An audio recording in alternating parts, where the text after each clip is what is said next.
From wholesome phone calls... I have a ticket for the High Teen Carnival Saturday, and, well, would you like to go? Why, yes, Woody. To perfect matches... Kate Nash, please meet Stuart Platt. To swiping right. Fair to say dating has evolved in a big way in recent years, and so too have the dangers. Just swiping on Tinder, find a cute guy. He's loving, caring, handsome, wants to meet the right girl. He's a Leo, and he's also wanted for stalking. The stats are shocking. A recent report finding in the past 5 years, 3/4 of respondents had been victims of sexual violence, including sexual assault, coercion and image-based abuse at the hands of someone they'd met through online dating. Often when you unstitch a case of violence or abuse, you can see that the same techniques of grooming and love bombing have been used. As the usability of the app and the access to people made it easier, I think the research does reflect that that is the case. Just a month ago, 31-year-old Sydney teacher Danielle Finlay was allegedly murdered by a man she met on a dating app. Ashley Gaddy charged with her murder as police investigate whether he may have been serving a corrections order for domestic violence at the time. There is not going to be a linear policy solution. Criminal checks would be good, absolutely, and it's something that we support. But we need to be aware that we have a 6% conviction rate for sexual violence in Australia. So the work on judicial reform has to happen in tandem with extra safety measures online. Criminal background checks just one of the possible solutions discussed at today's roundtable on dating app safety, which saw advocates, police, politicians and reps from Tinder, Bumble and Grindr come together. We went in there with a few key focus areas. First, preventing exploitation of online dating services by perpetrators. Secondly, supporting the users who experience harm. And third, empowering users with safer online dating practices. So what's it going to take to keep singles safe in this perilous age of the swipe? Teachers Consent founder Chanel Contos was at today's roundtable and joins us now. Chanel, Talkfest or True Progress? How do you think today's roundtable went? I think it was true progress. There were no concrete takeaways from it or outcomes or policies that were agreed upon, but there were lots of suggestions. And also, I think just the breaking down of barriers between the government and the dating app industry, with kind of the voice of users there and other kind of advocate groups, was really powerful. I think the relationships that today opened up do well for Australia in the long term, because I think the sharing of data, the sharing of research and the sharing of evidence-based techniques between kind of all of these key stakeholders can definitely take us far. Chanel, I'm old. Back in my dating days, I used to meet people in bars. So I have no idea about dating apps. Can you talk us through the type of behaviour, the terrible behaviour that you've seen and that your friends have seen on dating apps?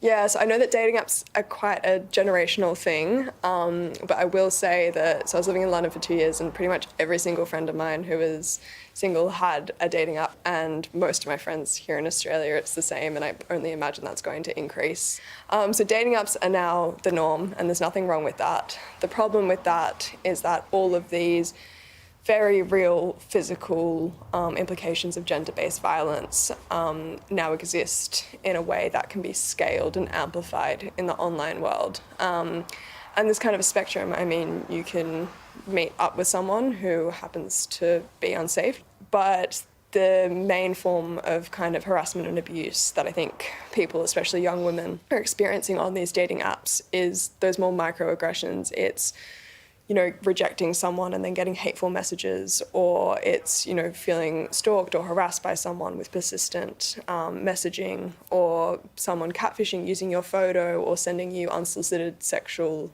images.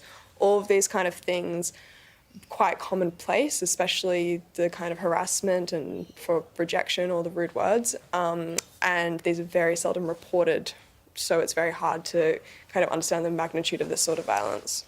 Some of the solutions being thrown around today, Chanel, include verification processes and criminal background checks. Would that help? It's a nuanced answer. So in some ways, of course, it will help because it's an extra layer of security, but it's not going to help everyone and it's not really suitable for everyone. So, for example, with this idea of criminal background checks, obviously I think people who have a criminal record, that means that they've domestically abused someone or sexually assaulted someone should not be on dating apps. But we have to ensure that we're not providing a false sense of security by having that, like either them removed from the platform or a badge identifying them as someone who's had that sort of conviction against them, because there are such low rates of reporting in our community, and then there are even lower rates of conviction.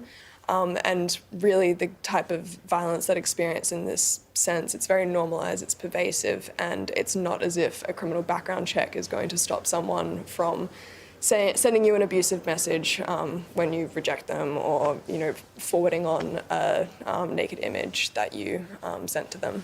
Chanel, like you were saying, online dating and the apps, they're here to stay, they're not going anywhere. So what would you like to see happen next? I think that obviously reporting is a massive topic of conversation, but I think the focus just consistently needs to be on prevention in this space, because once something's being reported, it is slightly too late. And I mean, I would like to see a minimum standards of ways that these kind of big tech companies need to act in terms of the way they collect our data, deal with reports. But what I would like to see next the most is seeing these private industries understanding that investing in public education around consent, around respectful relationships, around online dating be part of the way they function. So it's really important that these companies have a vested interest in publicly educating society on what healthy intimacy ultimately looks like, because that's ultimately what they're trying to sell, right? They're trying to sell love, and they need to make the product the best it can possibly be. Well said. All right, Chanel, thank you so much for your time. Thank you so much for having me. It's great to come in. I think she summed it up so well. Selling a product that is so big as love, you kind of have to take on everything else that comes with it, including the huge risks and, the ugly, dark side of it too, Would you like to trust those companies, though? Like, I just wonder if that's a bit like trusting Facebook to teach you about democracy or something. But they also have, from a cynical point of view, they have, a financial reward to sort this out. Whichever app can do it first and do it, people will gravitate to using their product more because... Do you pay for the app? Well, they make money out of just, free users Ads either way, of course. Yeah. So it's people will go to the platform that is safest and offers the best product. Mm. Yeah.